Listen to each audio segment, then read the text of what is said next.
Alhamdulillahi Rabbil Alameen Wassalatu wassalam ala Rasulillah. Alhamdulillah, this is now episode 85 of the podcast of For myself with Mahdi Locke. And today we are going to start reading a short book by Imam Muhammad Saeed Ramadan al-Bouti. It's called al-Hawar fi Kitabi Allah Azza wa Jal, or the Etiquette of Dialogue in Allah's book. Mighty Majestic is He. This book is available for free on the Nassim Hasham website. You can download a PDF. I'll put the link below, inshallah.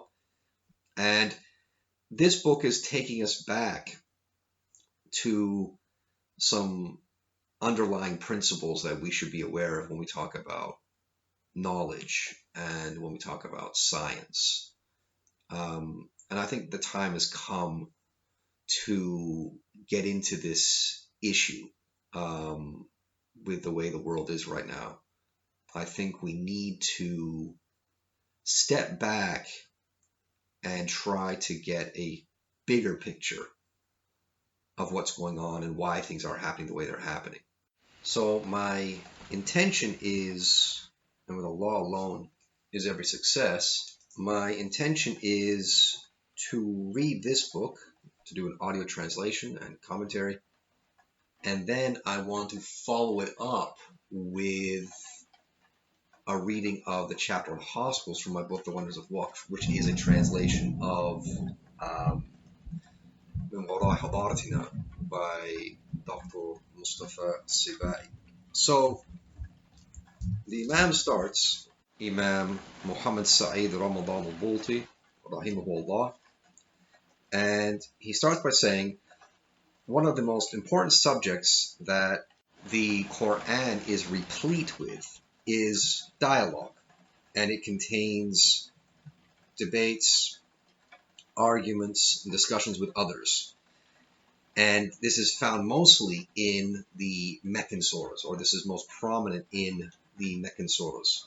Now, as a side note, when we talk about the surahs of the Quran, one division is to talk about Meccan and Medinan ayat, or in surahs. So surahs and ayat that were revealed before the Hijrah, and those that were revealed after the Hijrah. Those that are revealed before the Hijrah are Meccan. They're called Meccan ayat, or Meccan surahs. And this doesn't matter if this is regardless of whether they were revealed actually in Mecca geographically or in Taif or somewhere else. These are Meccan surahs. Anything after the Hijrah, this is Medini. This is regardless of whether they actually were revealed in Medina or outside of Medina, even if it was during the Fetih of Mecca, for example. So that's a side note to bear in mind. The Imam continues, and he said, what is the motive or reason or cause that is the starting point for the Quran's dialogue with other people?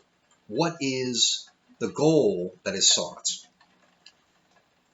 In a comprehensive expression, what is the etiquette of dialogue and what is its benefit in the Quran, i.e. the Quran's dialogue with other people or with the human intellect, regardless of who possesses this intellect.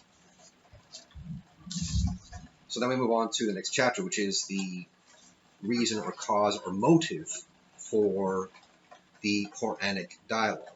He says, as for the reason or cause or motive, that is the point of departure for the Quranic dialogue, it is to appeal constantly, is the constant appeal to the scales of logic and ilm.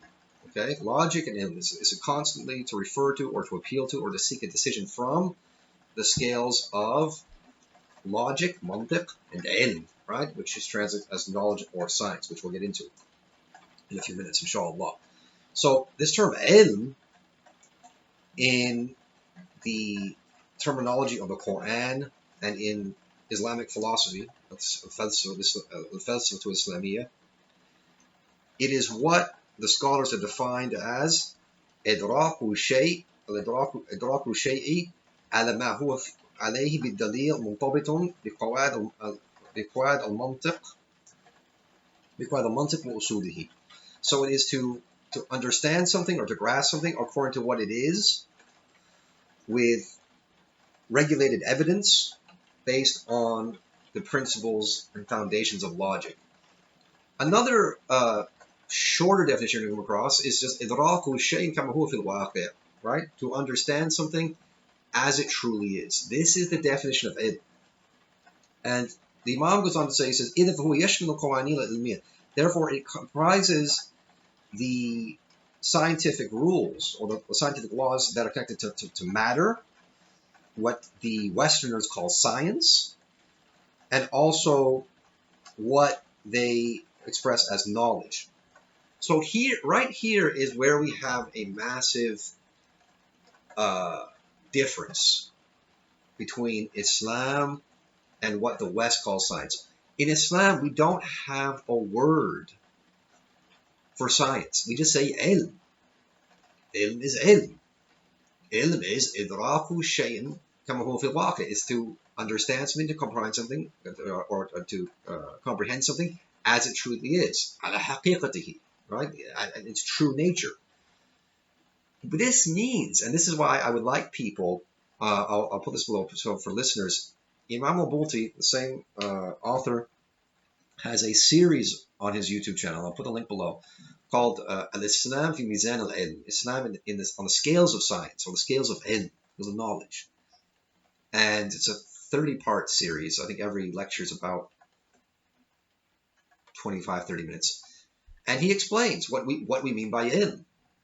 So to give you a quick overview, we don't include, unlike the West, as Muslims, we don't call theories and untested hypotheses ilm. Just because something falls under the rubric of scientific research, that doesn't mean that it's actually science.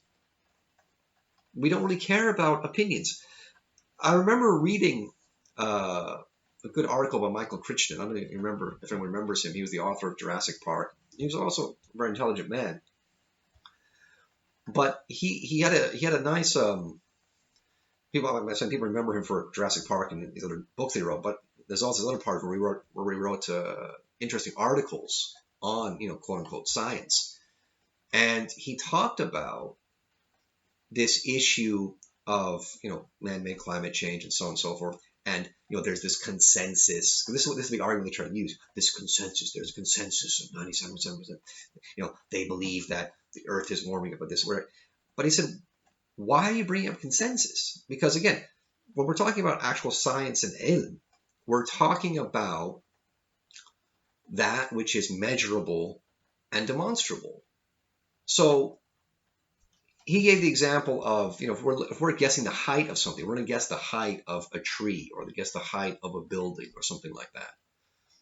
You can gather 100 people, 200 people, 1,000 people, 10,000 people. You can gather 1 million people, and they can all say, yes, we believe that that tree is 15.5 meters tall. And he's like, ooh, look, there we go. We got a consensus. That tree is 15.5 meters tall. But if someone gets the necessary tools and measures the tree and says, oh, wait a second, it's actually 14.8.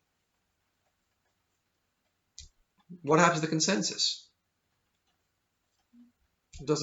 It's irrelevant now. Who cares? It's irrelevant because whatever they thought or believed or what they said according to their consensus, it doesn't match the haqiqah, doesn't match the reality. So it's not ilm, it's not science. So this is a very, very important distinction to be made when we're understanding science and ilm. What we care about is that which is actually demonstrable, measurable, can be proven. We don't care about theories. That does not come under the rubric of actual ilm, because it's just theories, it's just ideas, it's not proven, it's not demonstrable. For example, recently I was reading the book Gwyn's Grammar by Neville Gwyn, a book on how to improve your English grammar, and he says on page 10 in the preface, which is indicated by a Roman numeral X, he says science refers to knowledge. art, whether in the useful or mechanical arts whether in the useful or mechanical arts on the one hand, or in the aesthetic or fine arts on the other hand, refers to practice. Science tends to be based on universal laws and to be valid for everyone for all times. Okay, that's how science is supposed to be. Science is not supposed to be these suppositions. And I want people to bear this in mind. We're being told now, follow the science, trust the science. But what these people are calling science is something that is constantly being updated, it's constantly being questioned, it's constantly being reviewed, and new things are coming about. That's why one of these so-called doctors in America got caught out for giving contradictory positions. You know, he's claiming trust the science, but then every few months he's saying something else. Wear a mask, don't wear a mask, do this, don't do this. And then he says, the science is evolving. Well, if the science is evolving, that's not science. According to our definition, according to the definition that these people are supposed to have. You just refer to Gwyn's grammar. That's not science. That's merely research. You're still doing research. You don't have fixed, defined conclusions yet. So why are you telling us what you think? That's what's happening. People are passing off what they think is true, what they suppose is true, what they assume is true, and they're passing it off onto the public as if it's absolute, irrefutable fact. And that's not the case. So, Imam al-Bouti continues. He says, the truth is that the shared meaning between what is called ma'rifah and what is called ilm, according to Western terminology, is what the scholars of Islam express as the realization of something or the understanding of something as it truly is, based on evidence that is in accordance with the rules of or principles of logic. So you may have noticed that I've translated that differently both times, but just to break it down. So we have the sentence again in Arabic is إدراك الشيء على ما هو عليه بدليل منضبط بقواعد المنطق. So idrak is to realize or to comprehend or to understand or to grasp. Shay is the thing. على ما هو عليه, according to what is upon, according to what it is basically, what it is upon. بدليل منضبط, based on evidence that is governed by or regulated by or in accordance with قواعد المنطق, right? The rules and principles of logic, right? And the definition I mentioned above, it mentions usulihi. The Imam mentions usulihi as well, the foundations and principles of logic as well. So that's how we understand science and ilm and ma'rifah, because the Imam goes on to say this definition compromises everything that people express, whether it's ilm or whether it's ma'rifah. It comprises both meanings. Now, as a side note, just a quick side note, as a difference between ma'rifah and ilm, ma'rifah allows, in terms of meaning, ma'rifah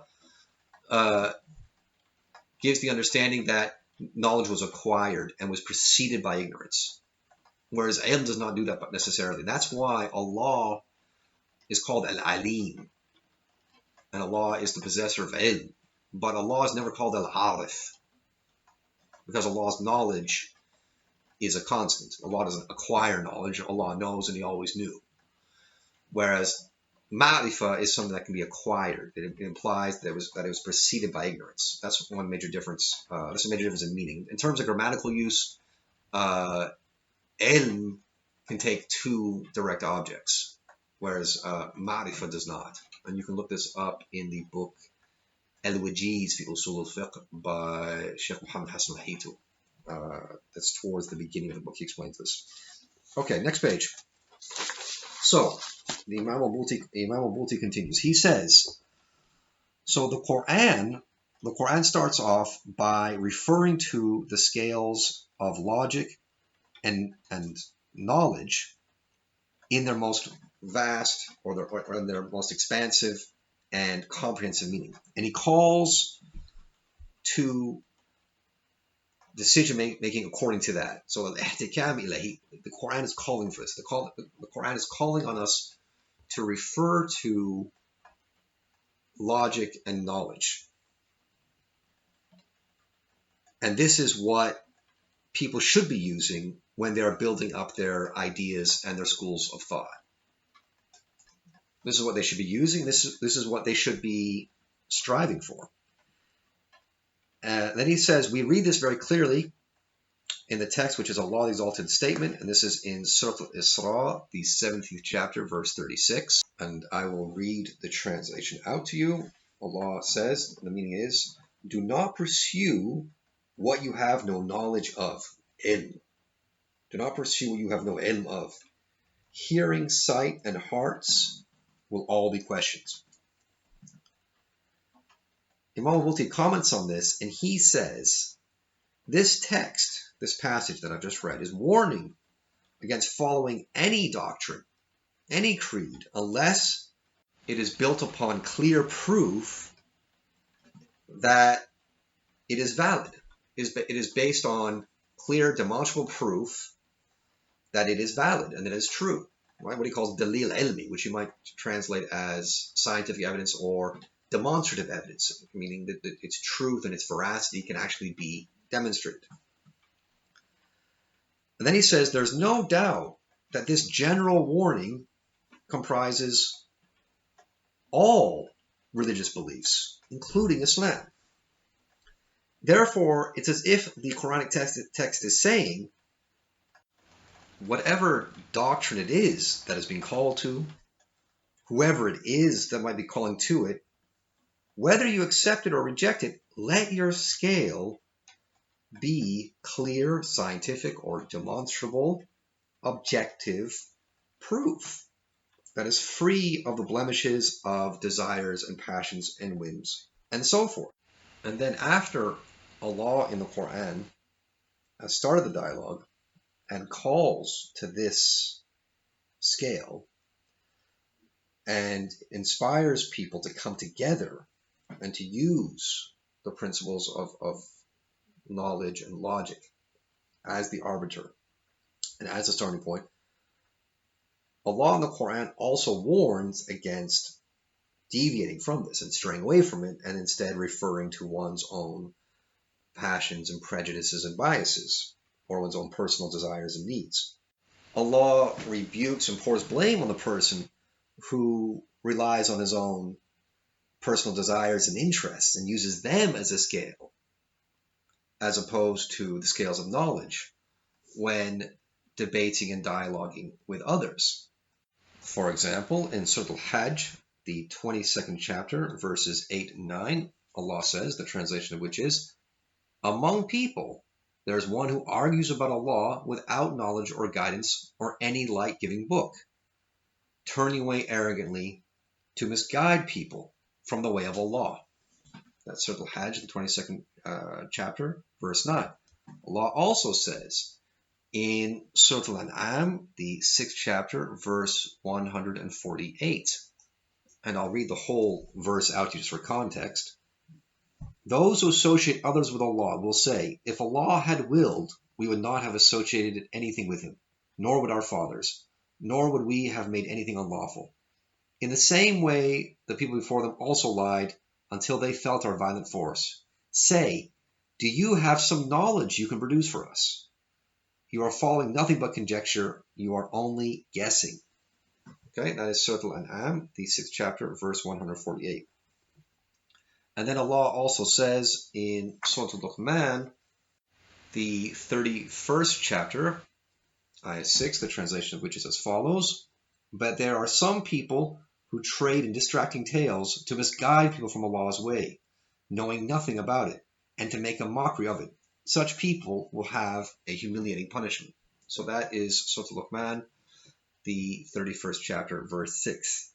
So then Imam al-Bouti concludes the chapter, and he says, this is the foundation that the Quran starts from when dialoguing with all people. And it is the foundation that all people should adhere to and refer to in their dialogues and debates. So that concludes the first chapter of this book. So I think I'll stop there. I don't want these episodes to be too long. So I'll finish it there, and inshallah I will produce a part 2 in the very near future. Before I go, just to let you know that my latest translation of one of Imam al-Bouti's books called Al-Insan wa Da'atullahi fil Ard, Man and Allah Justice on Earth, has been published by Nawa Books. Alhamdulillah, it is available from the Nawa Books website. You can order it from there. It will be shipped from Singapore. Inshallah, it will be available from Who Books in the UK in the very near future.